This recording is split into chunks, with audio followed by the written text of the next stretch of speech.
দেশ ইঞ্জিনিয়ারদেরকে সঠিকভাবে মূল্যায়ন করতে পারে নাই। ডিপ্লোমা ইন ইঞ্জিনিয়ারিং থেকে শুরু করে যত উচ্চ ডিগ্রিধারী মানুষ আছে সকলকে এই সেক্টরে পরীক্ষা দেওয়ার সুযোগ দিতে হবে। 40 কিলোমিটার দূর থেকে শহরে এসেছি। আমরা বিশ্বাস করি প্রয়োজনে 250-300 কিলোমিটার দূরে ঢাকায় যেতে, যমুনায় যেতে আমরা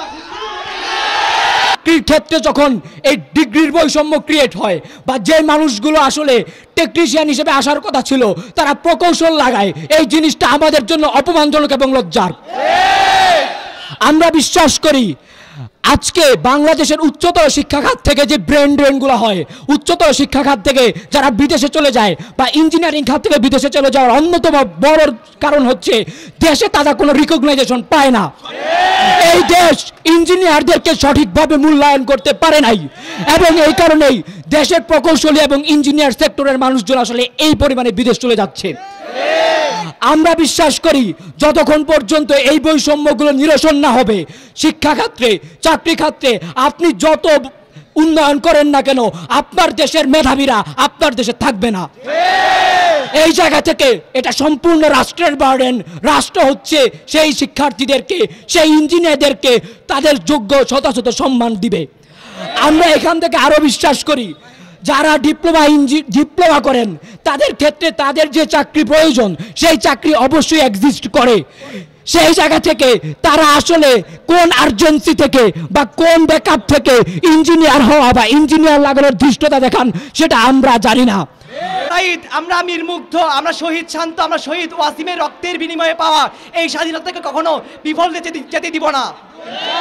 আমরা বিশ্বাস করি 24 পরবর্তী বাংলাদেশে কোনো ধরনের কোটা প্রথা এক্সিস্ট করতে পারে না। আমরা স্পষ্ট ভাষায় বলে দিতে চাই হাসিনার রিজিম পরবর্তী যে সরকার এসেছে সেই সরকার পরিপূর্ণভাবে আমাদের স্টেককে সামনে নিয়ে এসেছে। সেই সরকার এসেছে আমাদের রক্তের উপর। সেই সরকার যদি এই কোটাকে কোনোভাবে যদি ব্যাকআপ দিয়ে থাকে আমরা তার বিরুদ্ধে আমাদের শেষ রক্তবিন্দু পর্যন্ত আন্দোলন চালিয়ে যাব। আমরা স্পষ্ট ভাষায় বলে দিতে চাই আমরা শহর থেকে 40 কিলোমিটার দূর থেকে শহরে এসেছি। আমরা বিশ্বাস করি প্রয়োজনে 250-300 কিলোমিটার দূরে ঢাকায় যেতে, যমুনায় যেতে আমরা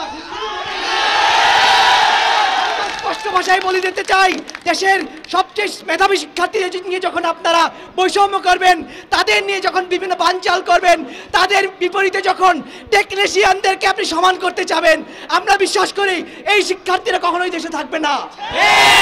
আমাদেরকে বলা হয় আমরা কেন দেশে থাকি না, আমাদের কেন ব্রেন ড্রেন হয়। সহকারী প্রকৌশল যে পদ ছিল এই পদে কি করতে হবে যে নিয়োগ পরীক্ষার মাধ্যমে উত্তীর্ণ হতে হবে এবং কারা পরীক্ষা দিতে পারবে যারা শুধুমাত্র বিএসসি ডিগ্রিধারী।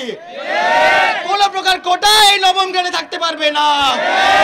আমাদের দ্বিতীয় দফা ছিল 10ম গ্রেড, যেটা এখন 100% কোটা ডিপ্লোমারা পরীক্ষা দেয়, সেটা সকলের জন্য উন্মুক্ত হতে হবে। আমরা চাই 10ম গ্রেডে ডিপ্লোমা ইন ইঞ্জিনিয়ারিং থেকে শুরু করে যত উচ্চ ডিগ্রিধারী মানুষ আছে সকলকে এই সেক্টরে পরীক্ষা দেওয়ার সুযোগ দিতে হবে। আমাদের তৃতীয় দফা ছিল যে বিএসসি ডিগ্রি ছাড়া কেউ নামের আগে ইঞ্জিনিয়ার লাগাতে পারবে না। আমরা আমাদের 3 দফা দাবির পক্ষে সব সময় অনড়। আমরা 3 দফা দাবি যতদিন আদায় না হচ্ছে আমরা থামবো না, আমাদের লড়াই থামবে না।